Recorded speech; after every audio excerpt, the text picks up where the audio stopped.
So they found his backpack in Central Park, and it was full of Monopoly money. I'm against what he did. You shouldn't murder people, but a backpack full of Monopoly money. Yeah, that's pretty cool. Hi folks, I'm Paul, and this is my take. Last week, Brian Thompson, the CEO of United Healthcare, was assassinated. Very publicly, he was murdered on the streets in front of pedestrians in New York City. And this event has captured the attention of the nation. It's spawned a lot of really interesting conversations. But before I go any further, I just want to reiterate, I think murder is bad. Wow, Paul, really interesting take, really brave stuff. Murder's bad. Oh, wow. Yeah, I know, obviously, killing innocent people is wrong. But I still want to preface that I'm very much against that, even if it is murder of someone who is in charge of a very corrupt system or company. I say that because I might run the risk of sounding callous or approving of murder as I discuss this topic, and I just want to state for the record I am very much against that. Obviously, I don't condone murder. As of just yesterday of me recording this video, the assassin has been found, identified, and captured. I won't say the guy's name, mostly because it's Italian and I don't know how to properly pronounce it, but also because I don't know if he wanted glory. I don't know if he wanted his name to be known eventually, but I don't want people to be inspired to do similar things that he did. I won't be going into what we know about him so far because there's still a lot to be revealed. A lot to learn, a lot to digest. But I will say the guy seems to have a very diverse array of socio-political positions. And I fear that he could sort of become a Ted Kaczynski-esque figure in the near future. I don't know. I might talk about him eventually, but not in this video. Some of the discussions surrounding Brian Thompson's death are very interesting. It spurred a wave of conversations about topics like healthcare, corruption, class consciousness, and other things like that. And it's given me a lot to think about. No matter where you find yourself on the political spectrum, I think most people can agree that the American healthcare system is a mess. There seem to be two central arguments that compete against one another from the left and the right. The right's argument is American healthcare, and we're talking about the doctors, not the system. We're talking about the doctors, the technology, the innovation. American healthcare is some of the best in the world. And so, yeah, it's going to be more expensive. And the left's argument is nobody can afford it. And good life-saving care should be available to people who need it. Now, I don't disagree with either of these arguments. I think they're both right. And I think the American healthcare system really only works if you are A, really healthy and seldom need to use it, or B, very wealthy and can afford to use it. And most people are not very rich, and a decreasing number of Americans are healthy. And that's probably by design. And here's the thing that kind of separates me from my conservative brethren.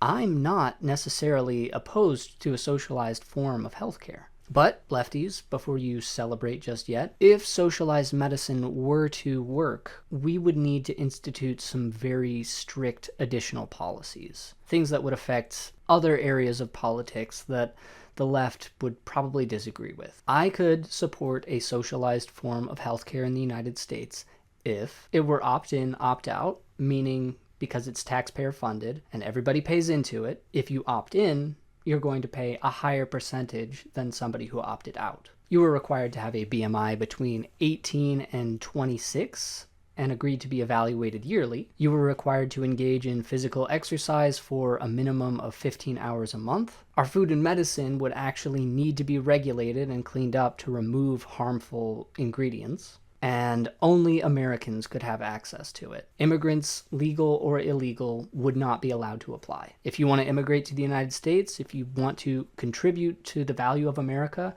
that's great. But you come to America to benefit from the freedom and opportunity to generate enough money for yourself that you can afford private health care. There are probably more requirements that I would add, but this would be a great starting point. Were I put in charge of trying to figure out how to fix the chimeric mess that we have right now. If you are a guy or a girl who lives a healthy and responsible life and you develop some kind of crippling disability or are diagnosed with cancer, I think it's wrong that you could potentially face financial ruin or worse if you were to move forward with treating that ailment. And I personally would not be opposed to a system where I and other Americans helped to pay for that kind of treatment. But I'm not in favor of paying for the 400-pounder, the IV drug user, or the promiscuous gay man who frequents every gay bathhouse he comes across. We can't have an affordable healthcare system if it first doesn't discourage unhealthy behavior.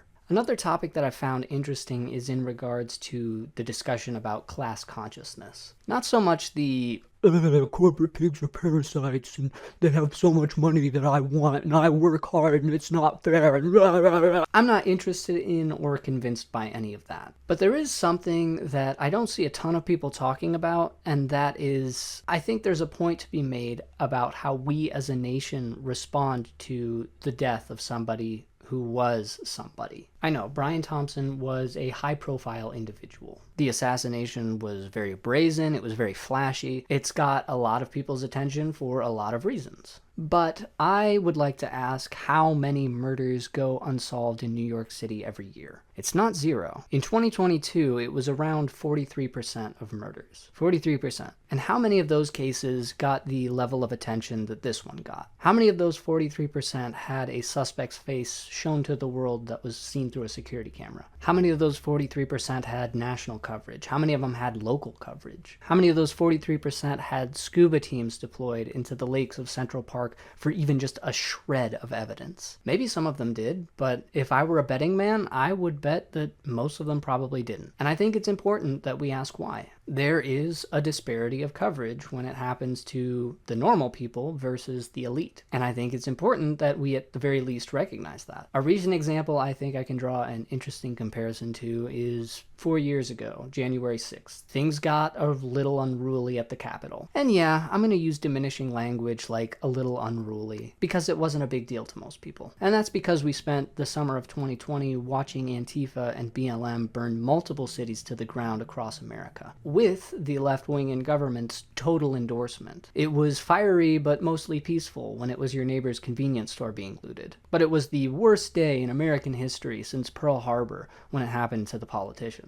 It's just the voice of the unheard when it's the everyday man's car being torched, but the brink of total annihilation when anything remotely bad happens to people in suits and ties. It's national coverage with a full-on multi-agency manhunt when it's the CEO of a healthcare company, but a name, statement, and eventual cold case for a not insignificant number of the little people. I can understand how there is a decent amount of jubilee for the assassination of a healthcare CEO. I don't agree with it. I think celebrating the murder of a man is ghoulish, but I can understand why it's happening. But I also don't think it does anything. I don't think it changes anything. A CEO being violently removed doesn't change the system that's broken. Another CEO will just take his place, and the system that is causing people harm is going to remain. There's an argument that the assassination was a murderer killing a mass murderer. They claim Brian Thompson ended the lives of thousands of people because he sat at the top of a corrupt system that denied these people life-saving care. And I struggle to agree with that. I might be able to rationalize that point if these people were forced to sign up for United Healthcare, but as far as I can tell, I don't think anyone was. That being said, I don't know if anyone can say that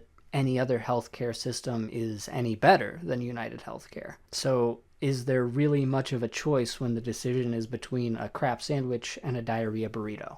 There's a big problem that has arisen out of the industrialization of medicine. I like the free market. I think generally it's a good thing. But when it comes to healthcare, the incentives get corrupted really quickly. The healthcare industry is designed to make money, when it should be designed to make and keep people healthy. Our health, our lives, can become commodified through these systems. They're incentivized to put you on medications, which have side effects that cause you to be put on more medications, which have side effects that lead to more problems that will eventually need to be treated with medical procedures in the future. Essentially, they've put health on a subscription service, and the cost of that subscription keeps getting higher, and that's really messed up. We as a nation need to have a sober conversation about this from every angle. I don't know what the solution is, but I know it's not shooting people in the back on the streets of New York. That's all I've got for today. Hope my thoughts weren't too disjointed. What do you think of this whole saga? Where do you line up on the discussion surrounding healthcare, this assassination, or anything else I talked about? I would love to hear your thoughts in the comments below. As always, if you enjoy my content and want to see more, please like and subscribe. Hope you're all having a great day, and I will see y'all next time.